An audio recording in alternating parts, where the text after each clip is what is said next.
हिमाचल तहलका न्यूज में आप सभी दर्शकों का बहुत बहुत स्वागत है। चलिए शुरुआत करते हैं इस खबर की। तो देखिए, आस्था के पर्व नवरात्रों से पहले हिमाचल प्रदेश सरकार ने प्रदेश की जनता को एक बड़ी सौगात दी है।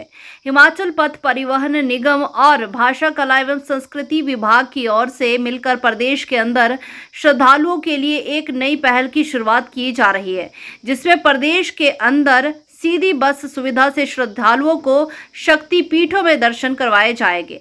शुरुआती चरण में धर्मशाला से बस की शुरुआत होगी और चिंतपूर्णी के साथ साथ ज्वालामुखी के दर्शन लोगों को कराए जाएंगे। इसके बाद योजना का विस्तार भी होगा और अन्य मंदिरों को भी इस योजना से जोड़ा जाएगा।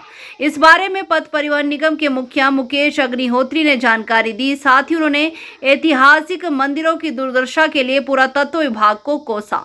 उप मुख्यमंत्री मुकेश अग्निहोत्री ने कहा कि हिमाचल एक देवभूमि है, ऐसे में हिमाचल प्रदेश के मंदिरों के लिए एक नई दर्शन योजना की शुरुआत की गई है, जिसमें मंदिरों के दर्शनों और यात्रा एचआरटीसी बस के जरिए करवाई जाएगी। उन्होंने कहा कि शुरुआती दौर में केवल एक दिन में दर्शन करवाने की योजना है और इसमें धर्मशाला से चिंतपूर्णी और फिर ज्वालामुखी के दर्शन करवाकर श्रद्धालुओं को वापस धर्मशाला छोड़ा जाएगा। उन्होंने कहा कि आगे चलकर योजना का विस्तार होगा और प्रदेश के बड़े धार्मिक स्थलों के अलावा बाहरी राज्यों के धार्मिक स्थलों के लिए भी सीधी बसों की शुरुआत की जाएगी।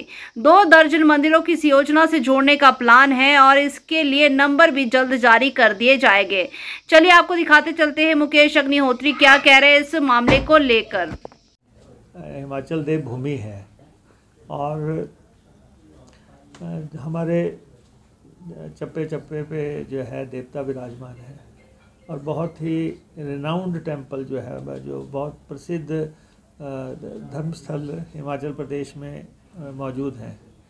और हम अब पहली दफ़ा जो है दर्शन स्कीम के तहत जो है बस चला रहे हैं इन नवरात्रों में, जो कि पहली बस जो है धर्मशाला से चलेगी, चिंतपूर्णी आएगी, चिंतपूर्णी में बस के दर्शन होंगे और फिर उसके बाद ज्वालामुखी जाएगी, ज्वालामुखी में भी पूरी बस दर्शन करेगी और फिर उनको शाम को धर्मशाला छोड़ा जाएगा।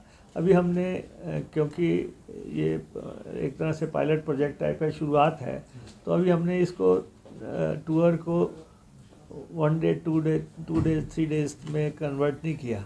अभी हमने सिंगल डे का कोशिश की है कि सिंगल डे में हम कैसे श्रद्धालुओं को लेके जा रहे हैं। लेकिन हमने ये अपने डिपार्टमेंट को, एचआरटीसी को डायरेक्शंस दी हैं कि जहाँ जहाँ भी धार्मिक स्थल हैं, चाहे वो अमृतसर है, चाहे वो ब्यास है, चाहे हमें जो है अपने मंदिरों का ज्वालामुखी, चिंतपूर्णी, नैना देवी और उसके बाद चामुंडा जी, बाबा बालकनाथ जी, कांगड़ा जी, इनका सर्किट बनाना हो, या जो है हमें हरिद्वार जाना है, हमें वृंदावन जाना है या हमें अयोध्या जाना है, या जो हमें सब धार्मिक स्थलों के लिए जो है बसों को हम धार्मिकता के हिसाब से शुरू करने जा रहे हैं, ताकि लोग प्रॉपर जो है बस कितना घंटे वहाँ खड़ी होगी और बसों पे किस ढंग से हम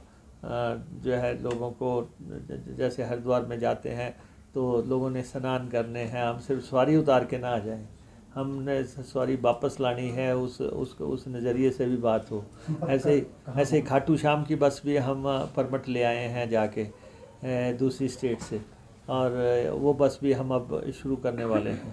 तो धार्मिकता का तो सर्किट हम, क्योंकि नया प्रयास है, नया प्रयोग है और हम कोशिश कर रहे हैं। और आपको मालूम है कि कुछ लोग तो लगातार यही कोशिश में रहते हैं कि कोई नया काम होना ना पाए किसी भी ढंग से। तो लेकिन हम प्रयास कर रहे हैं और उस प्रयास में लगातार हमारी मीटिंगें हो रही हैं, डिस्कशंस हमारी लगातार जारी हैं। लेकिन काफ़ी मुझे लगता है कि हम 2 दर्जन के आसपास स्थानों पे ये दर्शन स्कीम को लागू करेंगे। सर, किसी ने अगर संपर्क करना है, हम जो है टेलीफोन नंबर जारी कर रहे हैं और इस योजना को प्रचारित करने जा रहे हैं और वो 2 नंबर हमने जैसे धर्मशाला के लिए अभी जारी भी किए हैं। और ये चाहे हम लैंग्वेज आर्ट एंड कल्चर के लोग HRTC के साथ नज़दीक तालमेल बना के हम कोशिश कर रहे हैं कि हम आगे आगे बढ़ पाएँ।